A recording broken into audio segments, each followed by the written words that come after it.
नमस्कार, स्वागत है आप सभी का न्यूज वन इंडिया में। मैं हूं आपके साथ शावनी पटनायक। बुलेटिन की शुरुआत करेंगे।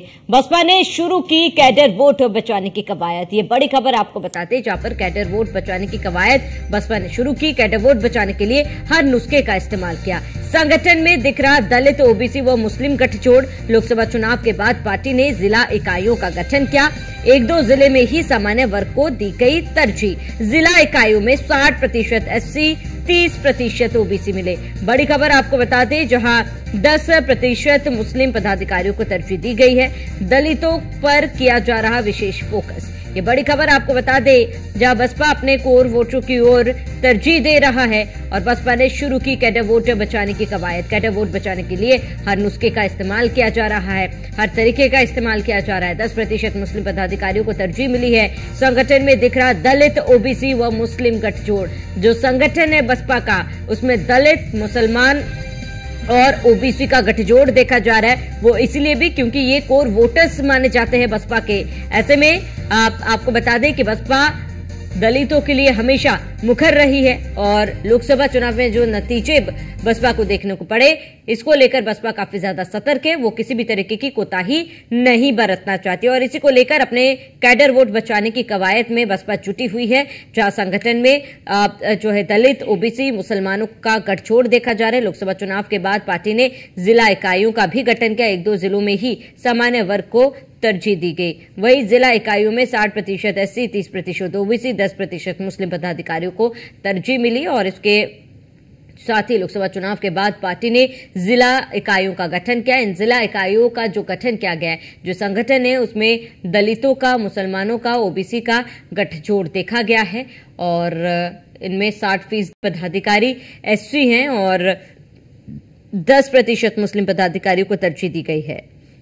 30% ओबीसी है और ऐसे में ये तीनों का गठजोड़ साफ देखा जा रहा है। तीनों को तरजीह दी गई है, तीनों वर्गों को तरजीह दी गई है और यानी कि बसपा आने वाले समय में किसी भी तरीके की कोई भी कोताही बरतनी नहीं चाहती है, जिसके बाद बसपा ने पूरा फोकस किया है और लोकसभा चुनाव के बाद पार्टी ने जिला इकाइयों का गठन कर दिया और अपने कैडर वोट पर बसपा का पूरा फोकस है।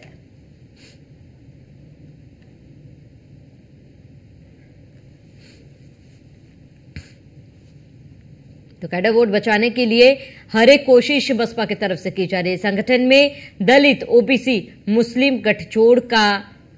मुस्लिमों का गठजोड़ देखा जा रहा है, जहां पर कहा जाता है कि लोकसभा चुनाव में जिस तरीके की तस्वीरें, जिस तरीके के हार बसपा को मिली है, कहीं ना कहीं उनके जो कोर वोटर्स थे, दलितों की नाराजगी थी, मुसलमानों की नाराजगी बसपा की तरफ थी, जिसको ठीक करने में मायावती लगी हुई है।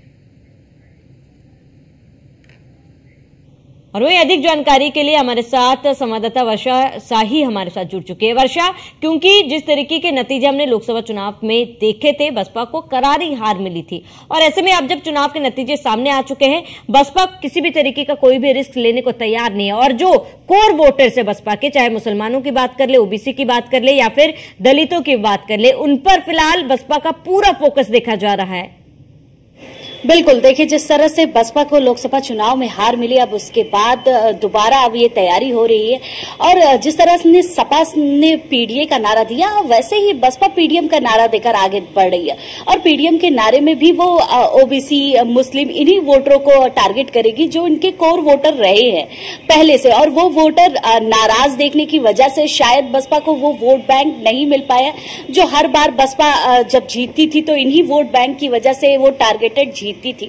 लेकिन इस बार बसपा फिर से फुल फॉर्म में वापस आ रही है, पीडीएम का नारा देने जा रही है और पीडीएम के नारे के साथ आगे बढ़ेगी, अपने कैडेट वोट को फिर से वापसी लेगी और फिर इसके बाद जगह जगह पर चुनाव प्रचार करेगी, क्योंकि 27 का वोट है, उसके साथ साथ उपचुनाव है, उपचुनाव की भी तैयारी है और उसके साथ साथ 27 की भी तैयारी लगातार देखने को मिल रही है और बसपा अब हर एंगल से तैयारी कर रही है। उसके जो कोर वोटेड थे उसकी तो तैयारी कर रही है, उसके साथ साथ और भी चीजें जो चुनाव में उनकी हार हुई है, किस तरह समीक्षा बैठक कर रही है, क्योंकि हार का जायजा लिया जा रहा है लगातार। उसके साथ ही आगे की तैयारी, क्या रणनीति ले सकते हैं, क्या तैयारी कर सकते हैं और किस तरह इस चुनाव को जीता जा सकता है, उसको लेकर बड़ी बैठक भी चल रही है लगातार। बिल्कुल वर्षा, तमाम जानकारी के लिए जुटने के लिए आपका बहुत बहुत शुक्रिया।